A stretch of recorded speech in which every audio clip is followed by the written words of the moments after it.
France has become bankrupt. Well, not financially. It has gone bankrupt in terms of art, entertainment and organizational skills. I am not saying this. Crores of people around the world recently discovered it. The public was shocked when Paris produced a very poor quality opening ceremony at the Olympics. Only the mainstream media praised the event. But the truth is that it's not something to be shocked about. That's how France is. That's how it was in the past. As Olympics host, France is overrated. That France is a glorious nation is Europe's biggest myth. Thank you for tuning in. This is Nadim. You're watching Empire Diaries. Tonight, let's burst the inflated balloon of French supremacy and French pride.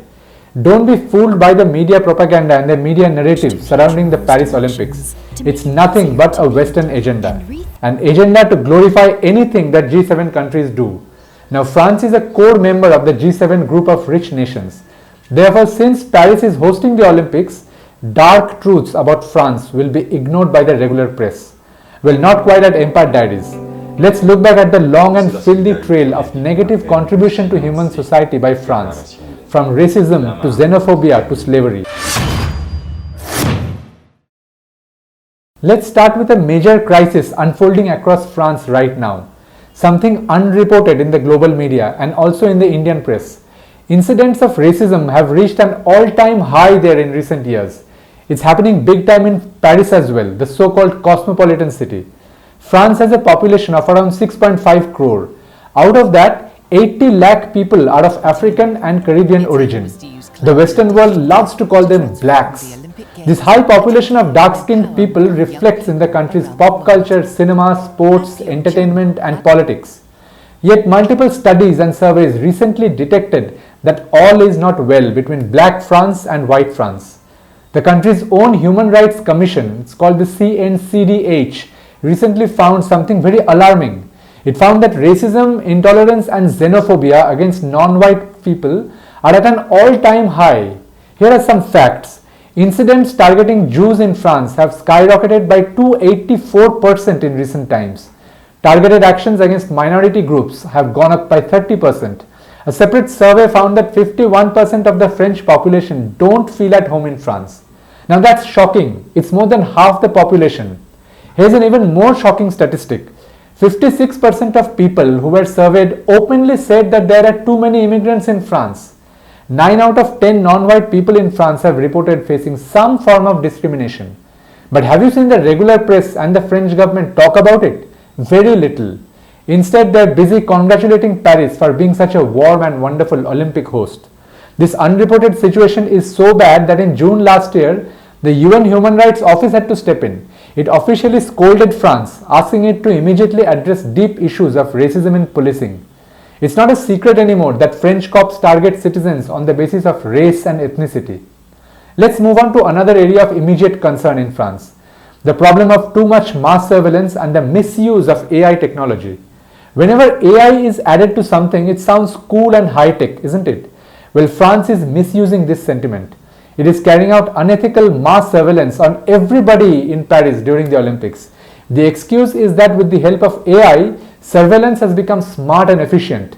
Basically, the mainstream media is not telling you this, that the French government has turned Paris into a giant laboratory of espionage, and it is being done officially and legally. That's because in March last year, the parliament passed a bill informally called Olympic Surveillance Law. This law sets the stage for Paris to become an Orwellian state. AI technology is being used for full spectrum video surveillance of lakhs of people in Paris. Every individual is being watched by Macron's surveillance state. The French capital is flooded with CCTV cameras. Streets, shopping malls, Olympic venues, public squares, public transport, parking areas, hotels, journalists, volunteers, tourists, locals, migrants, minorities, dissidents, protesters. Big Brother is watching everybody all the time. And yet we saw a hilarious blooper by the AI surveillance police in Saint Etienne. I'm talking about the Olympic football match between Argentina and Morocco, which Argentina lost 2-1. Scores of Moroccan fans dodged police and gate crashed onto the ground during the match. There was complete chaos. The game was stopped for 2 long hours. The match resumed only after the whole stadium was cleared.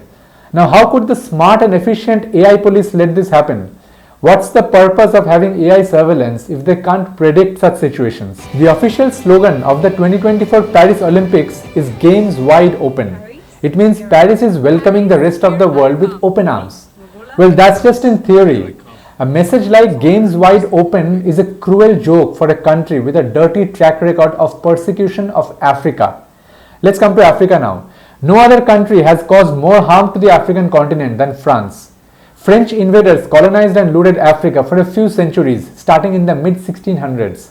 Today, France is for Africa what the US is for West Asia. Just like the US military literally dominates the Persian Gulf, French troops did the same thing to one-third of Africa. Between 1960 and 1991, the French military intervened in 16 African countries. Why? To ensure that the French government and French companies can continue siphoning out African resources. In fact, the African countries targeted by France are together called Francafrique. Till recently, the French military used to terrorize parts of Chad, Djibouti, Gabon, Ivory Coast and Senegal. Given the continuing history of brutal colonialism, slogans of togetherness are a cheap publicity stunt, isn't it? If we dig deep into what France has done to Africa alone, it will take a lifetime of discussions.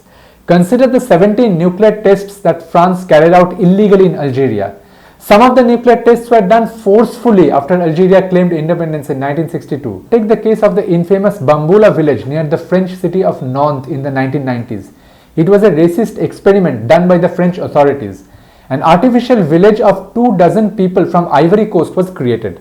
The Africans were literally jailed there in a circus-like location. It was a human zoo that white French people visited to see dark-skinned exhibits. And we are not even going into the details of the French history of slavery. Almost 40 lakh men, women and children were forced to live as slaves in French colonies. That was until the slave trade was outlawed in 1848. France is a country of contradictions. While hosting the Olympics, the country is riding high on racism, xenophobia and intolerance. Yet some of its best sportspersons are of overseas and dark-skinned origin. Zinedine Zidane, Kylian Mbappe, Thierry Henry, Tony Parker, Yannick Noah, they've made France look glorious and great. The point is, you shouldn't be shocked every time the dark side of France comes out in the open, like it happened during the Olympics opening ceremony. What you saw and felt was precisely what France is actually all about. It's an overhyped and overrated G7 country that believes in intolerance, but that also knows how to market itself properly. So it will not be wise to fall for the media narrative. Love France for all the great things it offers, but be critically aware of where it's going wrong. Thanks for watching. Stay tuned, stay connected.